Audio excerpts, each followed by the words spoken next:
My name is Emily Carter. I'm 33 years old, and for the longest time, I believed I had a perfect life. A loving husband, a beautiful home, a future I thought was safe. But sometimes, the life you trust the most is the one built on the biggest lie. It all started on a quiet afternoon. I was in the kitchen, making tea, just like any other day. The sunlight was soft, the house was calm. Then my phone rang. I almost ignored it, but something made me pick it up. Hello, is this Mrs. Carter? The voice on the other end sounded serious. Yes, I replied. Your husband has collapsed at his office. We believe it's a heart attack. He's being taken to the hospital right now. For a moment, everything went silent. I couldn't even process the words. Heart attack? No, that wasn't possible. He's stable for now, the man continued, but you should come immediately. The phone slipped slightly from my hand. I'm coming, I whispered. I don't even remember how I got to the hospital. The traffic, the noise, the people, everything felt distant. All I could think about was one thing. What if I lose him? When I arrived, my hands were shaking. I rushed to the front desk. My husband, where is he? The nurse checked quickly and pointed down the hallway. Room 12.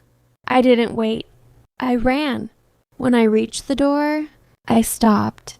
He was lying there, still, pale. Machines connected to his body. For a second, it felt like my heart stopped too. I walked in slowly. Adrian, I whispered. No response. I moved closer and held his hand. It was cold. Tears filled my eyes instantly. Please don't leave me, I whispered. That night, I didn't go home. I stayed right there beside him, watching every movement, listening to every sound, praying, begging, hoping. Days passed. Slowly, he started getting better. He could speak again, eat a little, even smile sometimes, and every small improvement felt like a miracle to me. I stayed with him constantly, feeding him, helping him sit, talking to him, even when he didn't reply. People told me to rest, but how could I? He was my husband, the man I loved. But love can make you blind, and I was completely blind. One evening, I stepped outside for a few minutes. I needed air. My body was exhausted, but my mind refused to stop. After a while, I walked back toward his room. The hallway was quiet, almost empty. As I got closer, I noticed something strange. The door was slightly open.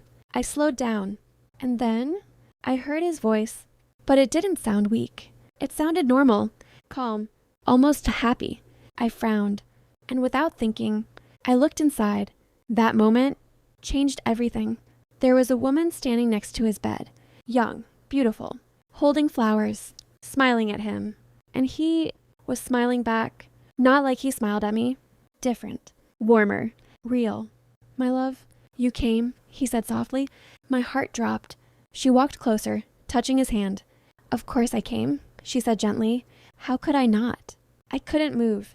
I couldn't breathe. I just stood there, frozen. Then I heard it, the words that destroyed everything. I only married her for stability, he said calmly. My mind went blank. I needed a secure life, and she had everything. The woman smiled. So she really has no idea? He laughed softly. She believes everything I say. They both laughed. My hands started shaking. I've handled everything, he continued. Her money, her property. My heart was pounding. And once I fully recover, he paused, then smiled. I'll take everything and leave. Something inside me broke. Completely. For a moment, I wanted to walk in, to scream, to ask why, to destroy everything right there. But I didn't. Instead, I stepped back, quietly, silently, and I walked away. Outside the hospital, I sat alone, and I cried. Not softly, not quietly. I broke down completely. 5 years. 5 years of love, of trust, of giving everything I had, and all of it was just part of his plan. But after some time, the tears stopped, and something inside me changed. The pain didn't disappear. It became something else. Cold, focused, clear. I wiped my face, took a deep breath, and whispered, "Okay, if this is a game, I'll finish it." From that moment, I stopped being his wife and became something else. I went back into the hospital, my face calm, my voice soft, like nothing had happened. "Where were you?" he asked. "Just outside," I replied. I adjusted his pillow, held his hand, smiled, but inside, I was already planning. The next few days, I started working quietly. I contacted a lawyer, checked documents, reviewed bank accounts, property papers, everything.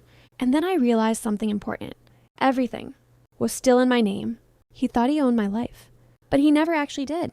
So I took everything back, quietly, carefully, completely. He didn't notice. Not even once. He was too busy, thinking he had already won.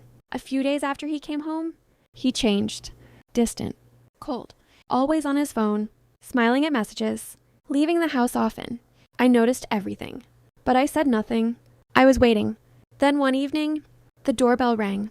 I opened the door, and there he was, Adrian, standing with her, the same woman. For a moment, we just looked at each other. Then I smiled. "Come in," I said. They walked inside, like they belonged there. He stood in the middle of the room, took a deep breath, and said, "I want a divorce." I nodded slightly. "Already done." His face changed instantly. "What?" I placed a file on the table. "Signed, filed, approved." His hand started shaking.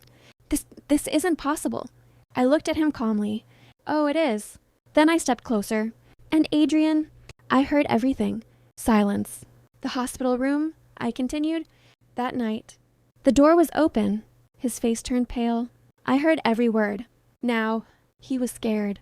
"You said you gave me everything," I said quietly. I shook my head. "No, I gave you everything." I looked straight into his eyes. "And now, I'm taking it back. The house, mine. The money, gone. Everything you thought you owned was never yours." The woman beside him stepped back, confused. "What is this?" she asked. I looked at her calmly. "He has nothing." She turned to him. "Is that true?" He said nothing. That was enough. She stepped back, shook her head, and walked away. Just like that.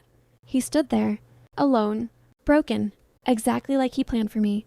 "Please," he whispered. But this time, I felt nothing. No pain, no anger, just peace. I looked at him one last time and said, "Leave." He didn't argue, didn't fight. He just walked out. And this time, he was the one left behind.